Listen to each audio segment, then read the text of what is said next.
नमस्कार दोस्तों, आज हम बात करेंगे इंडियन न्यूक्लियर एनर्जी पावर के बारे में। इसमें क्या एम्बिशन है, क्या चैलेंज है, इस पे हम लोग बात करेंगे। सबसे इम्पोर्टेंट चीज़ देखिए, इंडिया बहुत समय पहले से अगर हिस्ट्री की बात की जाए, इंडिया हिस्ट्री के बारे में, न्यूक्लियर एनर्जी के बारे में बात करें, तो बेसिकली इंडिया के पास after independence over 75 years, country has developed nuclear power capacity of 8180 megawatt, ठीक? Which include 2000 megawatt from Russia, ठीक? ये कैपेसिटी बेसिकली ये मॉडर्न इंडियन के है जहाँ पे बहुत ज़्यादा एक्सपैंड हो चुका है न्यूक्लियर सेक्टर में।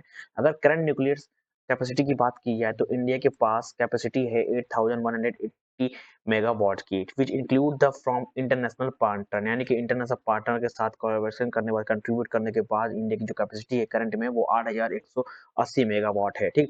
ये बेसिकली कंट्री लगातार जो heavenly water India basically safety records यहाँ पे फॉलो करती है न्यूक्लियर एनर्जी प्रोडक्शन में, ठीक? अगर थ्रोनियम प्रोडक्शन की बात की जाए, बेसिकली इंडिया जो है लगातार कोल से हट रही है और थ्रोनियम के पास जा रही है, ठीक? India basically second largest use है किसका एनर्जी रिसोर्स आफ्टर कोल, थ्रोनियम का, ठीक? सेकंड लार्जेस्ट है इंडिया, ठीक? कोल के बाद, ठीक?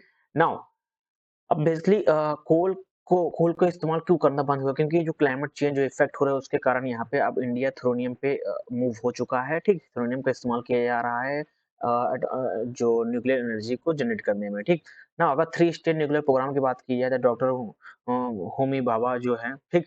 Basically India three largest three state nuclear program है यहाँ शामिल थे। फर्स्ट स्टेज क्या था? Nuclear with help of uranium in pressure with high water reactor के साथ यहाँ पे इस्तेमाल किया गया था। सेकंड स्टेज जो था वो प्लूटोनियम का इस्तेमाल 239 with the fast breeder reactor के साथ इस्तेमाल किया गया था। जो थर्ड है, बेसिकली जो एम है to utilise the thorium and plutonium 239 का इस्तेमाल किया जा रहा है टू क्रिएट अ यूरेनियम 233, ठीक? ये थर्ड स्टेज की बात की जा रही है न्यूक्लियर स्टेज प्रोग्राम की, जहाँ पे थ्रोनियम और प्लूटोनियम का इस्तेमाल किया जा रहा है टू क्रिएट अ यूरेनियम 233, ठीक?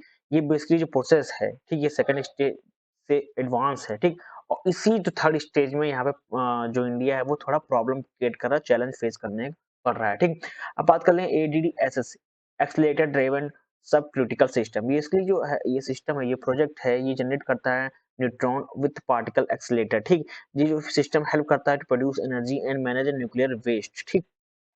और जिसकी जो शुरुआत 2023 में हो चुकी थी, बट इसे रिमेन जो प्रोजेक्ट है रिमेन स्टेज में है, बट अभी इस तक इसमें प्रॉब्लम फेस कर रही है। क्या-क्या प्रॉब्लम है, क्या-क्या डिले हो रहे हैं, चलिए इस पे बात कर लेते हैं हम लोग। ठीक, अगर डिले प्रोजेक्ट की बात की जाए तो सर्वर की प्रोजेक्ट है जहाँ पे ये डिले हो रहा है, जहाँ पहला है with 50 megawatt project fast breeder reactor जो सेकंड स्टेज है वो नॉट कंप्लीट, यानी कि कंप्लीट नहीं हो चुका है, ठीक? दो 2004 से अभी तक ये कंप्लीट नहीं हुई, सेकंड स्टेज के था जहाँ पे जो फास्ट ब्रीडर रिएक्टर का इस्तेमाल किया है, सेकंड स्टेज था, ये अभी तक 2004 से कंप्लीट नहीं हो पाया है। वहीं पे अगर एडवांस हैवी वाटर रिएक्टर की बात की जाए एएचडब्ल्यूआर, ये बेसिकली 20 साल से, ठीक? Has been ready for over 3 year but wait development approval, ठीक? मेनली कि अभी ये बन के रेडी हो गया बट डिप्लॉयमेंट करने के लिए अभी तक ये अप्रूवल नहीं मिल पाया है, इसकी वेट कर रहे हैं लोग, ठीक? अभी देखिए कितना 20 साल से बन चुका है, अभी तक ये वेट कर रहे हैं अप्रूवल के लिए, ठीक है? नाउ थर्ड क्या है कि इंडियन हाई टेम्परेचर रिएक्टर यानी कि आईएचटीआर, ये भी क्या है कि डिले हो रहा है, ठीक? अब जो न्यू टेक्नोलॉजी की बात की जा रही है like a small module reactor for emerging India must not delay its nuclear energy ambition, ठीक? Efficient fuel innovation design could be meet future energy need, ठीक?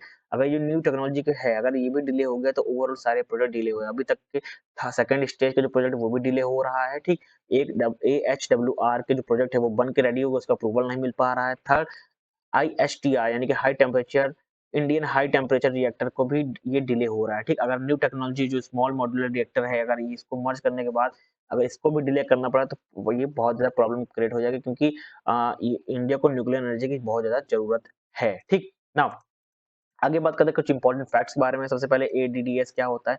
ये basically accelerator driven sub critical system होता है जो कि basically participate use particles accelerate to generate an neutron, ठीक? It is also produce energy as well as it's help to manage nuclear waste, ठीक? Now ISTR क्या है? ये basically Indian high temperature reactor है जो कि डिजाइन किया गया था for producing green hydrogen. It is also face delay remain uncomplete, ठीक? अब एएचडब्ल्यूआर क्या है? बेसिकली ये एडवांस हैवी वाटर रिएक्टर है। ये बेसिकली इंडेंजर्ड डिजाइन है ready for over 20 years, but it is also it is used थ्रोनियम use, but its deployment decision are still pending and affecting Indian nuclear ambition, ठीक।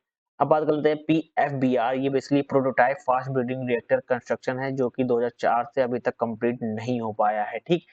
इसमें ये जो basically ये जो programme था ये थर्ड स्टेज न्यूक्लियर प्रोग्राम में शामिल था। ये जो सेकंड स्टेज में था, ठीक। इसको सेकंड स्टेज जहाँ पे इसका इस्तेमाल किया जा रहा था। अगर बात करें सेकंड स्टेज के बारे में, तो यहाँ पे आप देख सकते हैं कि जो सेकंड स्टेज में प्लूटोनियम-239 का इस्तेमाल किया जा रहा था फास्ट ब्रीडिंग रिएक्टर के लिए, ये भी अभी तक पेंडिंग में है, ये भी कंप्लीट नहीं हो पाया है, ठीक। थैंक यू एवरीवन, मिलते हैं नेक्स्ट